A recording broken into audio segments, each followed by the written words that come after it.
Hey everybody, Laird Farmer Serving 3 here. This is my garden, but I am not out in my yard. This is proof to let you know that if you live in an apartment, small house, you can be growing in a 5-gallon container and get this kind of results. There's no magic trick, nothing to it.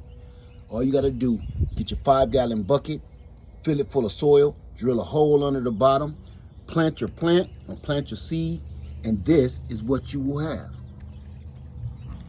The more buckets, the more plants. The more plants, the more food.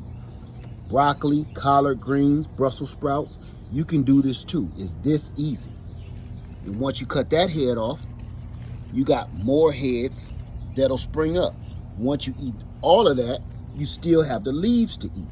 So you can do this 1 time, 2 times, 3 times, as many times as you want.